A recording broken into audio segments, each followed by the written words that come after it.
fa le miarahaba sy mitafatafa amintsika jiaby mpanaraka ny chaîne vaovao malagasy mety hotrotran'izao ny endriky ny fitrandrahana fa sy mainty ny pasiliara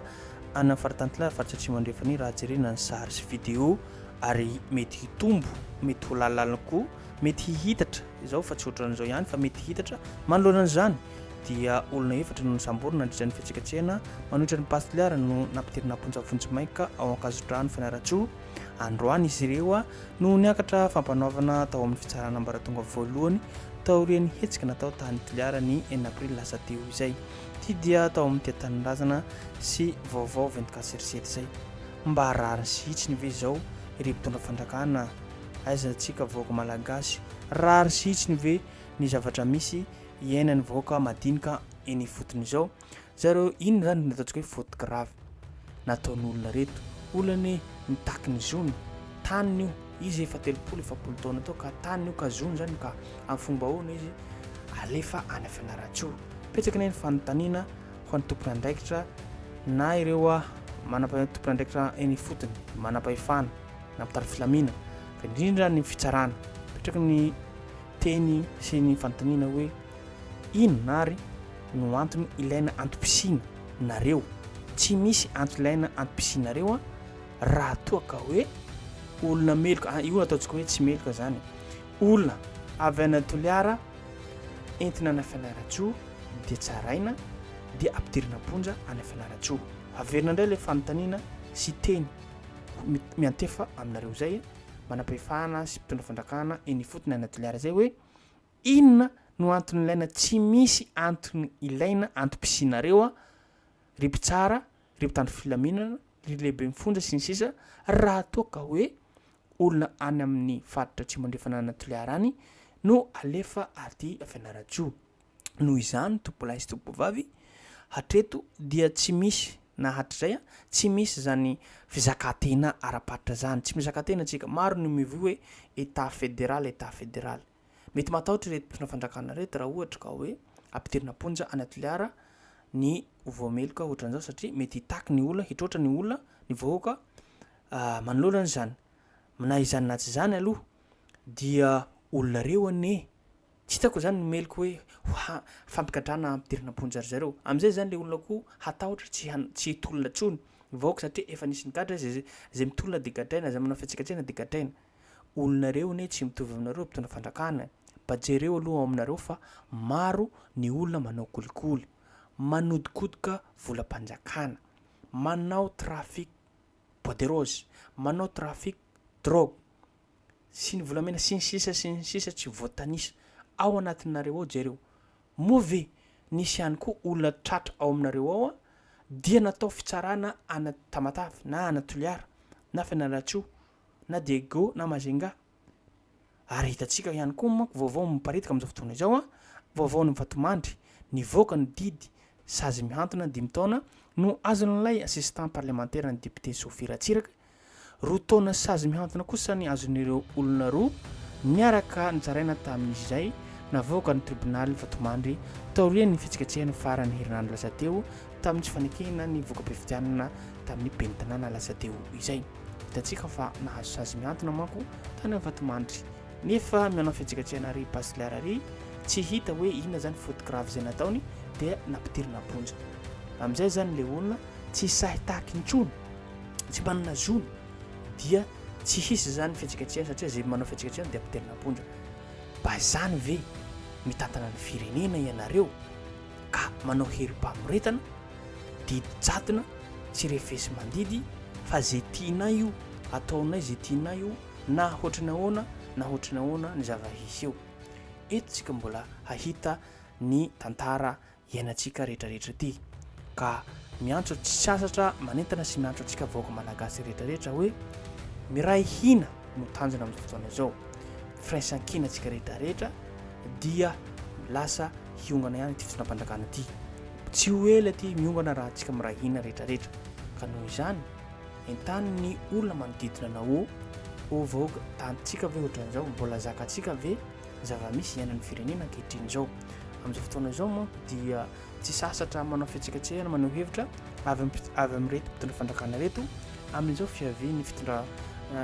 ireo COI fivoriana lehibe iarahana amin'ireo manam-pahefana, eo ny filohan'ny Emmanuel Macron, filohan'ny Frantsay, sy nireo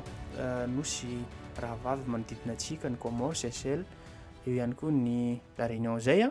dia manao fihetsiketsehana ny mpitandron-drakana amin'izao fotoana izao satria zay olona mioapefy na mikorontana io dia handraisana fepetra avy hatrany. Noho izany dia hatao manara-penitra ny lafiny rehetrarehetra mahakasiky ny fihatongavan'ny vahiny zany. Tsy misy mandany zany tompolahy sy tompovavy, ataovinareo tsara ny asanareo fa tokony hoe jerenareo ihany koa ny fiainam-bahoaka andavanandro, isanandro, isan'alina amin'izao hitantsika ny fijalian'ny resaka délestage jiro niverina indray zao ny délestage jiro sy rano,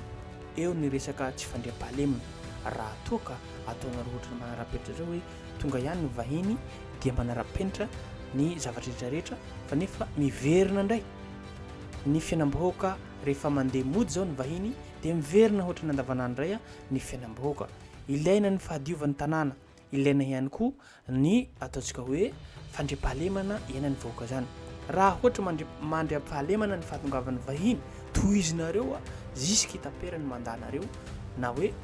mety tsy haiko na hatratra zany mandaa zany ianareo eo. Ka jereo tompolahy sy tompovavy ny fiainam-bahoaka, fiainan'ny vahoaka amin'izao fotoana izao satria mijaly fandiran'ovana amin'ny resaka délestage rano sy ny sisa sy voatanisa zay. Fa indrindrandrindra ireo gadra politika reo avoahinareo tompolahy sy tompovavy ny gadram-panao politika reo, fa indrindrandrindra ireo mpanao fihetsiketsehanareo. Indraindray manko ny fitondram-pandrakana lia dia manao izy ny tena mafy. Fa eo tsika mahita ny zava-misy iainan'ny firenena zay, fa andao ihany koa lako jerentsika natao ireto polisy pirenena zay manentana ny vahoaka rehetrarehetra ary miara-miasa amin'ny fitondram-pandrakana handray fepetra zareo amin'izay moapefy mahakasiky ny raharaha pirenena sy fahatongavany ny vahiny amin'ny fivoriana ny COI izay. Azadino hatrany tompolahy sy tompovavy ny miabone na manao zay na manao commentaire afatsika matsaratsara zavatra izay. Ny fivoriana tapony sy ny visite d'état dia ny polisy pirenena dia miara-mientana amin'ireo départementa sy ny mpitandron'ny filaminana hafa efa misy ny lamma atao anatin'izay dia mandray anjara feno ny polisy pirenena anatin'izay. Horakotra mpitandron'ny filaminana Antananarivo hitombony isan'ireo mpitandron'ny filaminana hiasa manomboka ny faran'ny herinandro eo hoy ny tale généralin'ny polisy pirenena ny contrôleur général de police Rakotosanany Marius androany. Izy ireo izay tandron'ny filaminana mialoha mandritra ary aorian'ny fetin'ny Pasika manerana amin'ny Madagasikara, fa ihany koa mandritra ny fandalovan'ireo filovahiny hiatrika ny fivoriam-ben'ny komision'ny ranomasimbe indianina COI eto Madagasikara. Tanjona napetraka ho izy ireo ny sin'ny fandriam-pahalemana mandritra ny fety sy ity eto. Momba ny fankalazana ny fetin'ny Pasika manerana ny nosy dia ho ahiatsika avokoa ireo polisy pirenena rehetra na inona sampandraraha misy azy ary noraisina ireo fepetrareo mba ahafahany vahoaka malagasy miatrika ny fety anaty filaminana sy mandriam-pahalemana tanteraka. Ho amafisina ny fiarovana ny toerana mafana, ny toerana mety ahavory olona toy ny fiangonana, tsena, toeram-pilanonana ary ny toeram-pitsangatsanganana ary koa ireo toerana saripady. Ho atao maro sy mitohy ny fisafona eo anivon'ny polisy miaraka amin'ireo mpitandron'ny filaminana rahalahy amin'ny alina na amin'ny atoandro, indrindra eny amin'ireo toerana iverina ho marefo raha ny filaminana no resahana mba hiarovana ny vahoaka sy ny fananany ary mahafahany malagasy ny fety ny filaminana. Ho ampitomboana ny fisian'ny polisy eny anivon'ireo toerana lehibe mba ahafahan'ny polisy manakaiky hatrany ny vahoaka. Ho amafisina ihany koa ny fiara-miasa amin'ireo mpanome vaovao mba ahafahana misoroka amin'ny aloha ireo asaratra. Ho apetraka ihany koa ny paikady mahomby isorohana ny fitohanan'ny fifamoivoizana eto an-drenivohitra, indrindra ny alatsinain'ny Pasika izay ihany voatokana ho fitsangatsanganana. Mikasika ny fandraisantsika kosa ny fivoriam-ben'ny COI efa maro ny fipetran'iraisana na teo anivon'ny polisy pirenena zany na iarahana amin'ireo androm-pandrakana sy departementa maro isan-karazany ary indrindraindrindra ireo rahalahy mpitandron'ny filaminana. Raha ny fitandronan'ny filaminana no resahana dia manomboka amin'ny fahatongavan'ireo vahiny eny amin'ny seranam-piaramanidina izany ary tsy mifarana mba tsy lasa avokoa izy ireo. Isy arak'izany ny fepetra manokana ho raisina mikasika ny fitandronan'ny filaminana eny amin'ny lalan'ireo fahiny manakajy, eny amin'ny toerana isy fivoriana ary indrindrindrindra ny toerana hanaovana ny fivorimbe atapina. Ireo fepetra ireo voalaza ketsy ambony mikasika ny fitandronan'ny filaminana amin'ny mampahafika kosa dia mbola hotohizana mandritry ny fandraisana ny fivorimbe anseho iny.